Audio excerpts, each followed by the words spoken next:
Welcome back. As promised, let's talk about the consumer discretionary space, which basically covers jewelry company, the apparel company, the footwear, innerwear, even QSRs, for instance. And Q3 has been a bit of a tough quarter for most of these segments, despite it being a festive season or wedding season. Abneesh Roy, the executive director at Nuvama Institutional Equities, is with us on the show.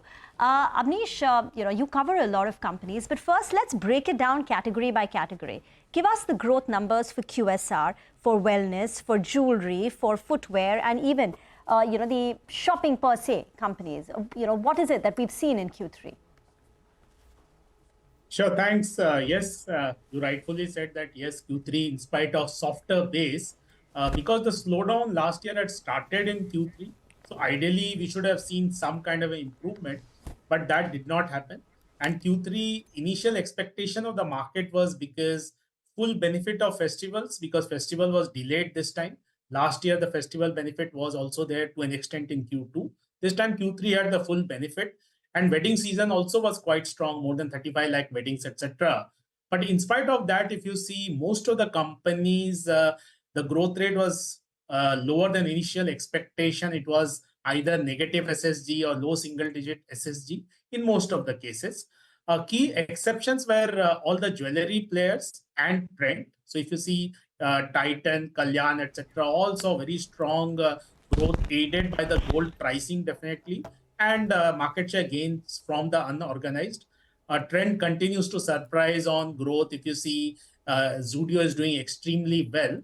And because of the operating leverage also, there was a 22% EBITDA beat by Trent. So Trent was a clear outlier in apparel.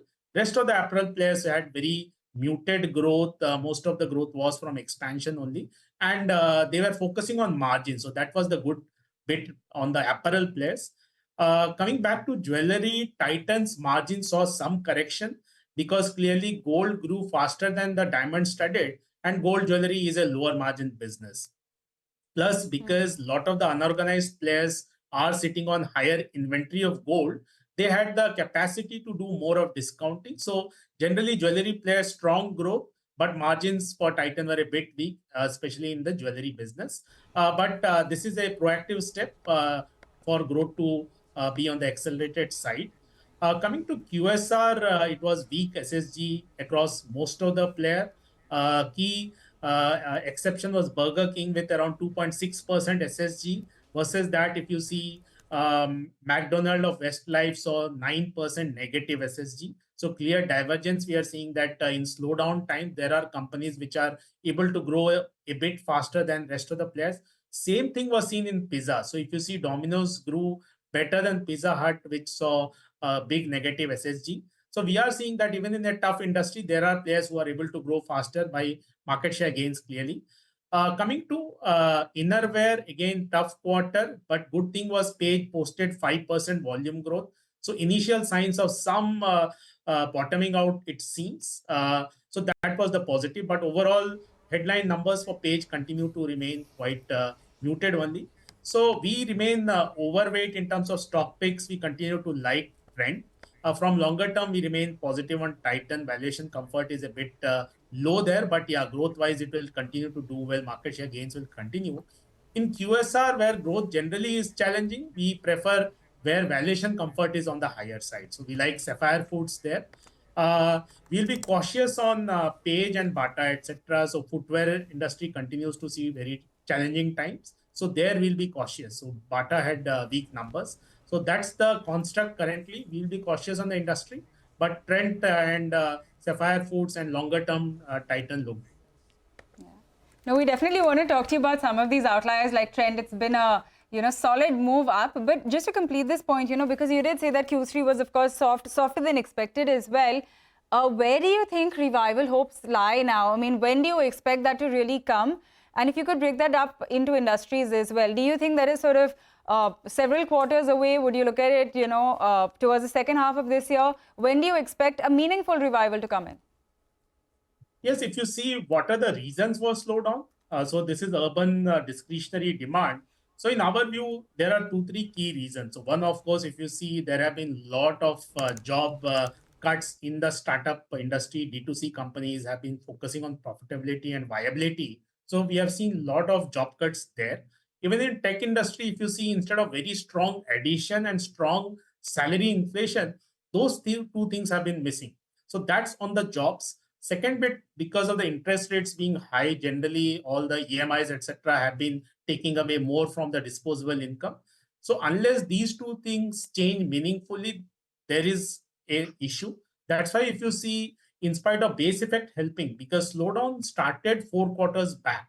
So ideally Q3 already should have seen that benefit. So my sense is it will be back-ended. So mostly we should hope that from a Q3 perspective, the improvement should happen, or maybe if you are lucky by Q2. But currently we will bet on companies which are doing better execution.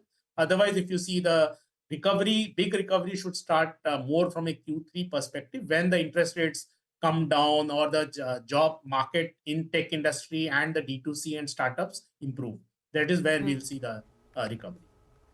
Okay, got that. Abneesh, you were just mentioning Trent, you were mentioning Sapphire Foods, which, look better than a lot of the other players in this entire space.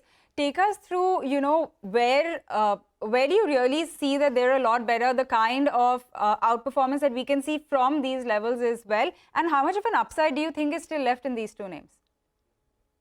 So yes, definitely Trent is quite expensive. And yesterday I did see the CNBC analysis of Trent versus ABFRL. So what we see in consumption is faster growth companies continue to do better in terms of stock performance in spite of being on very elevated multiples. So Trent and Titan should do well versus rest of the peers in their industry. Coming to, I think, DMart, we have seen some signs of improvement in terms of margins and growth also. I think one thing which has been missing for Avenue Supermart is the store addition. Store addition for retailer is generally quite lumpy. So hopefully in the next few quarters, if Avenue Supermart is able to demonstrate better numbers on store addition, that could also recover. Nykaa also, frankly speaking, a lot of the key monitorables saw an improvement in Q3 in terms of the fashion, two back-to-back good quarters, and overall growth numbers, headline numbers were also decent. And generally, the D2C companies and the competition is focusing more on viability and lesser discounting, etc. So that was a good number, but the stock has corrected. So we could see that stock definitely catch up with the good numbers. Footwear, etc. Clearly, we continue to like Metro there. And in terms of the apparel business, X of Trent, Manyavar also looks good from longer term. Of course, this quarter has been weak in spite of the marriage season, but definitely that's a good company in terms of execution, brand, etc. There has been a lot of competition in that space. So that's why we don't have that among our top picks, but generally that's a very good company. In terms of QSR, yes, Domino's saw much better performance versus Pizza Hut, but then on a standalone basis, the numbers are muted. But what works for Domino's will be, because milk cost has corrected, there could be slight margin improvement, but a lot of that is going towards promotion. So that's why, in spite of gross margin improvement in the coming quarters, we need to see, because growth itself is challenging, is Jubilant Foods able to see good EBITDA margin improvement? So yes, so there are a lot of challenges for the sector currently, and that's why we have to be quite concentrated. Footwear, as I said, Bata saw weak numbers, and near term, we don't see any big recovery there. Okay, got that. Very interesting chat, Abneesh. Thanks a lot for taking us through this space, how Q3 has really been, and the outlook going forward as well. We do need to get into a break now, but when we